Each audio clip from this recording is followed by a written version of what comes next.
Had a nice inbound storm today, which should have left us here in the San Luis Valley under snow from about daybreak on. We have had snow showers, as we're seeing outside presently, but nothing substantial. What we are seeing time and time again with these storms that fail to deliver is this look of a disturbed cloud top, which is distinctly hairy. You can see the texture, the definition of the storm has been lost. Say the bottom of the clouds has become diffuse. And as I'm going to try to look down here, because there was a nice display of these disturbed clouds. See, this is fairly uniform. This is relatively healthy, even if it is a rather flat top. But then as we pan, we can begin to see less and less definition, more and more hairiness, if you will, or diffusion to the clouds. And I have all these bloody trees in the way. And over here is probably the better example. Right in through here. You can see how the top of the cloud is lost. I mean, it's just lost as compared to this. This shows disturbance. And when you have clouds coming in on your location that look like this, you may get a flurry, you may get a spit, but that's it. This is a clear demonstration, a clear illustration of when these technologies, these geoengineering technologies, have been deployed to disrupt the formation of rain and snow. It happens at all seasons. You will see this hairiness. This is a problem. The storm should come in, we should be under uniform cloud cover. There shouldn't be textures and all kinds of things cut up in the surface of the clouds when viewed from satellite imagery. But this is what we're under today, and this is going to continue the drought that Colorado's experienced for years now. And it's all not because of carbon dioxide, but because of active geoengineering.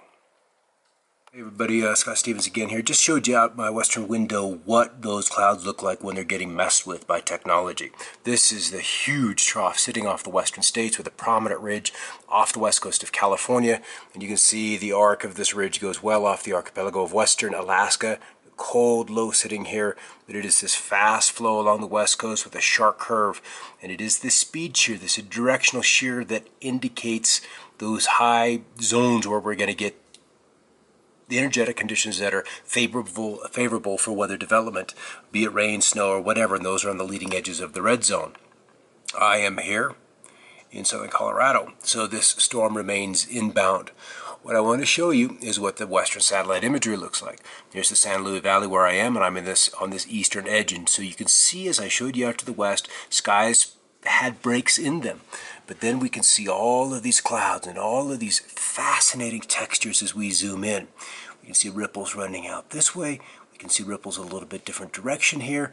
We have gaps and openings, and there's all kinds of very, very micro scale features that would not show up on a regular weatherman's radar. Well, not literally, but on his awareness scale.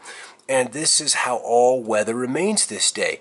It is full of these textures, and I'm going to see if I can't refresh to get a little larger image. Nope. They tend to cut off the scans on the more frequent scannings if it isn't at the quarter-hour period, so we don't get to see out in the Pacific where there is some intense engineering going on. Across Southern California, we can see some of these stripes of high clouds. Certainly there's chemtrails therein, and there have been a lot of trails today across West Texas as this storm begins to enhance itself. As we go back to the 500 millibar analysis, the jet stream analysis, as we're beginning to watch the storm move in this direction. And it is always on the leading edge of the storms where the engineering is the greatest. In the storm, you'll hear the planes low and slow, but it is rare that you will see a chemtrail. Back out to the west, and this goes back to last night, the day before. Actually, this is last night on the 27th. Today is now the afternoon of the 28th of January. And here's this monster ridge with this plume of Pacific moisture kind of folding back over. Part of it is now spilling down along the west coast, along the fast part of that ridge that we showed you. And there are literally hundreds of trails, chemtrails, that I saw over the course of the day in this plume of moisture. What I want to see is what's happening today. We're going to go back off to California, and every one of these stripes is the cloud that has been generated by the chemtrail seeding of the atmosphere. And so what seems to be happening is they're working on this prominent ridge off the west coast. How this ridge then digs deep into this trough is going to be important in the weather across the southern states for the remainder of this inbound week. So if they're building this ridge out here, the question is this energy pushing farther to the west, or are they muscling this ridge inland? So this next storm that slips south, does it come along the coast or does it come inland? And those two different paths will mean a world of difference when it comes to later in the week. We'll go to Tuesday morning. This is tomorrow morning. Storm is consolidating across New Mexico, northern Mexico, but we'll see chemtrails all through here tomorrow morning, Tuesday morning.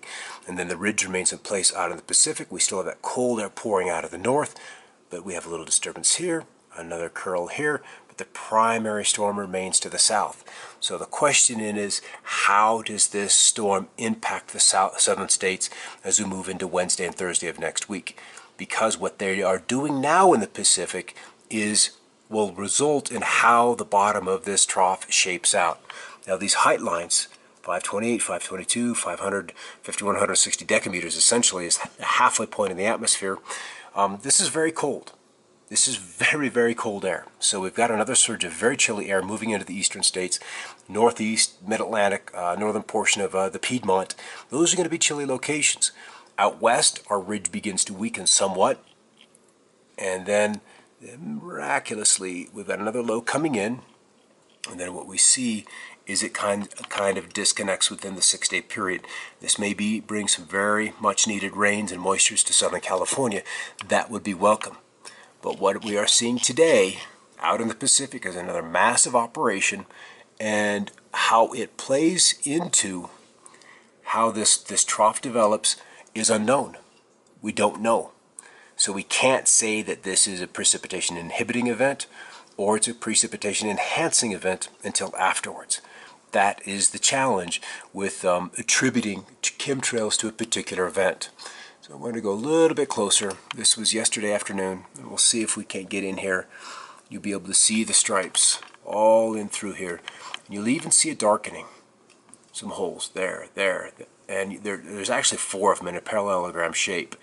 And what I'll do is we'll stop this. Boom. Be able to begin to see some of the holes showing up. They were very pronounced last night. Very pronounced.